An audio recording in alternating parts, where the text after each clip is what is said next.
राम मंदिर चंदा चोरी मुद्दे पर जहां एक तरफ जांच जारी है, वहीं दूसरी तरफ राजनीति भी फुल ऑन है। बात करने के लिए हमारे साथ बीजेपी सांसद दिनेश शर्मा जी है। दिनेश जी, जिस तरीके से राम मंदिर जो चंदा चोरी है उसको लेकर के अभी राजनीति जिस तरीके से चल रही है, अखिलेश यादव के बयान और जिस तरीके के एक सलाह दूंगा, सभी से आग्रह भी करूंगा कि एसआईटी की जांच बड़े पारदर्शी तरीके से तेजी के साथ में चल रही है। अपराधी चिन्हित किए गए, छापा पड़ा, उन्हें रिमांड पर लिया गया और रिमांड में लेने के बाद में आज तमाम गड़ी परतें भी खुल रही हैं। तो सरकार पर विश्वास कीजिए। योगी जी ने कहा है दूध का दूध पानी का पानी होगा, तो पानी का पानी होगा ये मानकर चलिए।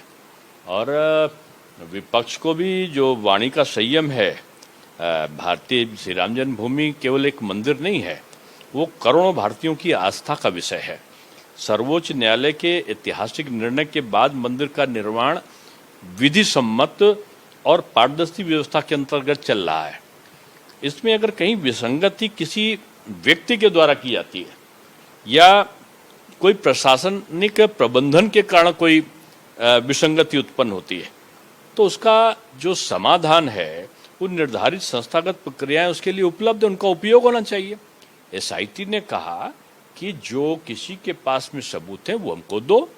माननीय मुख्यमंत्री जी ने तो कम से कम आधा दर्जन से ज़्यादा बार कहा कि यार किसी के पास है वो दे दे सबूत। लोगों ने आरोप लगा दिया, किसी ने कहा चांदी की ईंट गायब हुई है, किसी ने कहा सोने की रामायण गायब हो गई, किसी ने कहा कि जो काकभूषणी जी की जो प्रतिमा है वो गायब हो गई। बाद में वो सारी चीज़ें आई सामने। तो लोगों को बजाय राजनीतिक वक्तव्य के जो साक्ष्य अगर किसी के पास है तो प्रस्तुत करें। ये चुनाव आते ही बहुत सारी चीज़ें, मैं उस व्यवस्था को, उस गड़बड़ी को के बारे में तो इतना ही कहूँगा कि उसमें कार्रवाई की जानी चाहिए और वो कार्रवाई हो रही है। कठोरतम कार्रवाई, न छोटा न बड़ा, किसी के साथ भी नहीं। ऐसा जो हमारे विश्व हिंदू परिषद के माननीय आलोक जी हैं उन्होंने भी कहा है होना चाहिए। लेकिन हमारा आग्रह है खासतौर से विपक्ष से कि राष्ट्रीय आस्था के प्रतीक को दलगत राजनीति से ऊपर रखा जाए। देश की जनता विकास, सुशासन और सामाजिक सद्भाव चाहती है। इसलिए सभी राजनीतिक दलों को प्रमाण आधारित संवाद करना चाहिए। बगैर प्रमाण के किसी प्रकार की अनर्गल प्रलाप से बचना चाहिए और ऐसे विषयों पर अनावश्यक भ्रम फैलाने का कार्य नहीं करना चाहिए, क्योंकि इससे तमाम प्रकार के लोगों की धार्मिक भावनाएं जुटी हैं। आज दुख इस बात का भी ज़्यादा है कि जो भ्रम फैलाने का काम सुनियोजित तरीके से, मैं उस घटना को का बचाव नहीं कर रहा हूँ, उसमें तो कार्रवाई हुई, ऐसा मेरा वक्तव्य है। लेकिन जो और चीज़ों को लेकर जो दुष्प्रचार का एक चक्र चला है, तो उसके बारे में मेरा कहना है कि चुनाव आते ही बहुत सारे ऐसे लोग हैं कि वो जहां चुनाव आता है, पिछली बार तो लोकसभा के चुनाव में कह दिया कि आरक्षण समाप्त कर रहे हैं, वो संविधान बदल डालेंगे, और कहीं कुछ नहीं हुआ, चुनाव के बाद सारे चुप हो गए। कहीं ईवीएम के बारे में करा दिया, कहीं चुनाव आयोग के बारे में फैला दिया। अब जैसे चुनाव आया तो केवल चुनाव के राज्यों में धार्मिक स्थलों के बारे में ही आ रहा है। ये संदेह उत्पन्न करता है कि अगर आप देखो तो बद्री विशाल जी के मंदिर के बारे में चर्चाएं शुरू हो गई, इधर श्री राम जन्मभूमि मंदिर के बारे में चर्चाएं शुरू हो गई। मैं समझता हूँ शब्द का संयम, तथ्यों के साथ में संवाद, यही आवश्यकता है। आपको लग रहा है कि विपक्ष इस पे मौके पे अवसर ढूंढ रहा है? मैंने जो कहना था उस शब्द में कहा है कि राजनीतिक बयानबाजी से बचकर जो जनता के लिए जो विकास है, सुशासन है और सामाजिक सद्भाव की प्रक्रियाएं हैं, उन पर भी तो चर्चा करो। आज इनके पास में विकास मुद्दा नहीं है, क्योंकि इतना विकास हुआ है उत्तर प्रदेश में खास तौर से कि उस पर चर्चा कर ही नहीं सकते। चारों तरफ चौमुखी विकास है।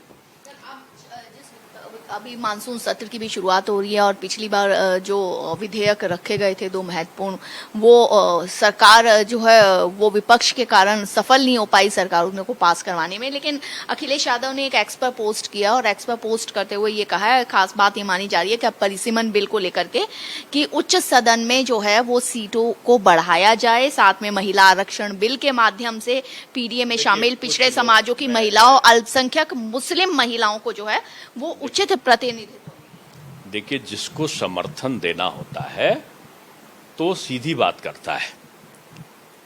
बाबा साहब भीमराव अंबेडकर जी ने जो संविधान बनाया है, उस संविधान के दायरे में माननीय गृह मंत्री जी ने सदन के बीच में चिल्लाकर कहा था कि आप संविधान के दायरे में जो कहोगे वो मानेंगे, लेकिन देश की आधी आबादी महिलाओं को आप जो उनका अधिकार है वो दीजिए।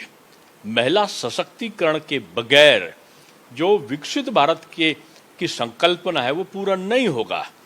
इस पर तमाम विपक्ष के सांसद अपने दलों से भिन्न राय रखते थे।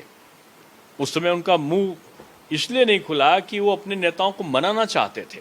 बाद में आपने देखा होगा तमाम दल के सांसदों ने उनका साथ छोड़ा है कि वो महिलाओं को वो क्यों नहीं अपना अधिकार देने से उनको वंचित क्यों कर रहे हैं। आप तो ये समझो कि संविधान ने कभी संप्रदाय के आधार पर आरक्षण की व्यवस्था नहीं की है, ये छोटा बच्चा भी जानता है। और एक दल के समाजवादी पार्टी के या कांग्रेस के नेता यह बयान दें कि हम सांप्रदायिक आधार पर जब आरक्षण देंगे तो हम करेंगे, तो मैं समझता हूँ ये जानबूझकर लोगों को अंधकार में डालना और यह प्रयास करना कि किसी प्रकार से महिला विधेयक पास ना हो, इसके प्रति रुख दिखाई पड़ता है। मेरा तो ये कहना है सभी राजनीतिक दलों को बगैर किसी लाभ को याद रखे समाज के प्रति समर्पण की भावना के लिए ऐसा महिला सशक्तिकरण के भाव को लाने वाले बिल का समर्थन करना चाहिए। तो अखिलेश यादव तो ये कह रहे हैं कि इस बिल को इन शर्तों के साथ जो अभी विधानसभा चुनाव है यूपी के उससे पहले ही लागू कर। अरे जब चाहेंगे तब लागू हो जाए, लेकिन उनकी शर्त का क्यों? शर्त क्या? वो बाबा साहब भीमराव अंबेडकर जी से उनका मतभेद ज्यादा हो गया उनके विचारों से।